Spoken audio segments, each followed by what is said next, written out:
Hi, this is Melanie Weber with Tarot in 10 Minutes. And today we are looking once again at the, I put it away already, the Pixies Marseille Tarot by Alejandro Rozan and Crisonario. It is a Kickstarter, which I just received last week. So hopefully it will be available for ordering soon. Here we're just going to look at the minors and just look at card by card. I always like looking at, especially starting with these aces, you know, to see the 4 aces, it kind of gives you, you know, the whole landscape of what your deck is going to talk about. And I love that they kind of combined, like 2 of them have the hand reaching out iconography that the Golden Dawn does, and the other 2 are more traditional, like the Marseille style. I mean, this is very much, I always loved this. And there's a whole history about this, there's a specific name for this, where they show a cup with a whole entire city inside of it. And it is the symbolism is significant there from back in, God, it may even be Middle Ages. So I just love it. And I just noticed this now, there's little tiny bells there. Isn't that adorable? I don't know why. And it's standing, is it floating or is it standing on top of the water? You don't even know. Cool. All right. So there's our aces. And our 2s, they do 2 different title cards. The 2 of Pentacles is usually where decks will do their, in Marseille style, that's where they always put the publisher's information there. And then here they have, you know, they talk about Pixie on the 2 of Cups, which is really cool. And so here you can start seeing more of that, that doubled art. So that you have a Marseille tradition basically on the top in the foreground, and in the background you can see more of the Pixie Smith art from the Golden Dawn deck. And so you can see that particularly here where, you know, these 2 swords are very much, you know, in the shape of the swords from a Marseille deck, but you see you've got the blindfolded ritualist here at the water's edge. And again here, the 2 wands, and you've got that lookout from where the person is looking out. But here, all you have indicating the person is just this hand holding that little globe. Cool. All right. Excuse me. Our 3 is here. We have our 3 of hearts. 3 of hearts. 3 of hearts. 3 of all of our 3s. I really like these. And I love, and that's the thing, you know, I'm feeling that some people are going to look at cards like this and they're going to get annoyed because this person is cut off. Or there's a couple cards, I think it's like the 9 of Cups or Pentacles maybe, where, or it might be Pentacles, where literally the coin is over the person's face behind it. And I know people are going to get mad about that. They're going to go, oh no, I want to see the whole person. This isn't a deck. I mean, to me, this is not a deck for a beginner. This is a deck for somebody who knows tarot, who knows the tradition of Waite-Smith, and who knows at least a little bit about the Marseille style. And to me, it's very much a helper bridging from Golden Dawn to the Marseille tradition. So I just love it. I love it. And here are our 4s. I love this framing that they do on the swords with that. And here see, here's that where it's in the middle, but I love this. This almost gives me like a feeling, I don't know if anybody knows Emily Carding's Transparent Tarot.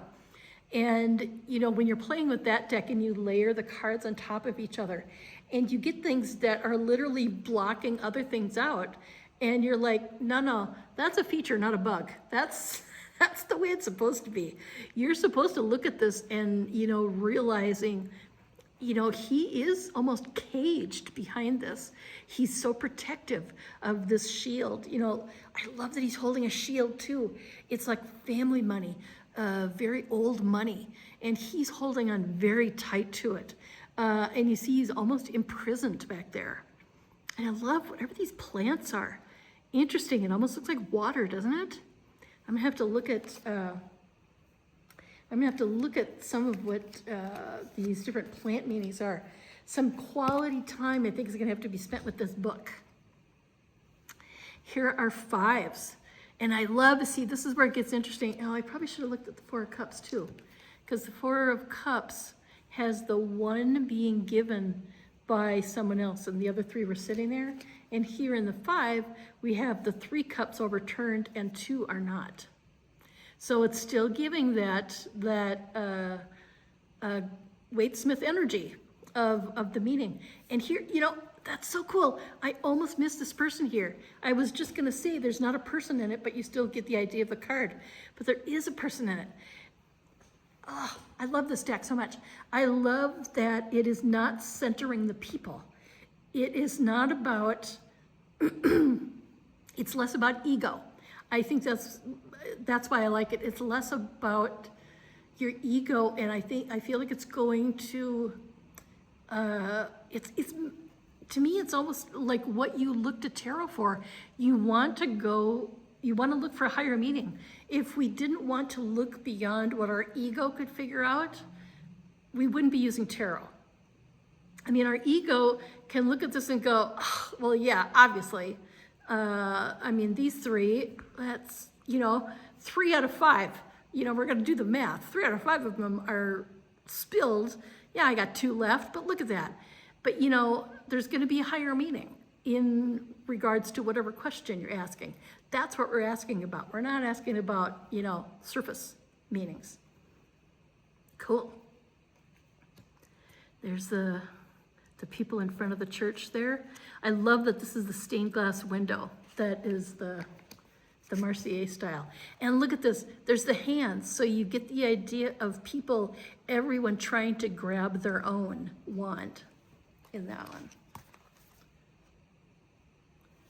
Yep, there we go. And our 6s. Our 6s, there's our canoe going away.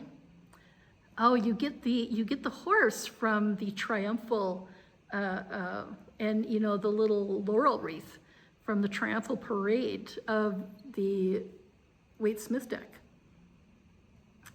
Love it. There's 6s. Let's see if I can get it all done in 10 minutes. Here are 7s. A lot of stuff happens in 7s. 7s I always think of as the apple cart is getting upset. Can you stabilize this as you are getting closer to the conclusion of the suit? And then look, and it's interesting, in this card, in the Waite-Smith deck, this card is forward, but they do show some of those other figures. Those other figures are really minimized. I think it's very much about this figure, but yet they still cover its face. I love that they're the boldness of always covering the face. It's not about the character, it's about what's happening. It's about what you get out of it, what you feel. Love it, love it, love it, love it. Here's our next card. Here are 8s. Our 8s, and it's interesting, you do see a couple of eyes in some of these. Like you can get the eyes of that one there. Oh, this is so interesting how they're, because on the Waite-Smith deck, the 8 of Wands is all the wands that are coming in this direction. So it's like they've been thrown and they're close to reaching their goal. So like an 8 out of 10, you're very close to the end of what your suit, so it's on the downturn, it's going back. And that's how they did these wands. They cut off part of them as if they were flying in. Very clever. And here we have our 9s. Nice. Oh, this is the one I said, it's literally, you get this beautiful one, and they even put, look at this, they even put her bird in front of that pentacle, but yet everything else is behind. Oh, that's so interesting. See, that's another thing I think that I'd look at, like on this card. how the arms come out in front of it. So you're holding these things, and it just gives you the idea of, you know, the immense burden. And here again, you get the person coming in front of it, which is unusual. You haven't really seen in this deck. That's showing you how unusual these 10s are. This 10 card is. Excellent. This is so much fun. And once again, I'm over time, but I've had so much fun with this deck. I hope you try it out when it is available. Thanks, guys.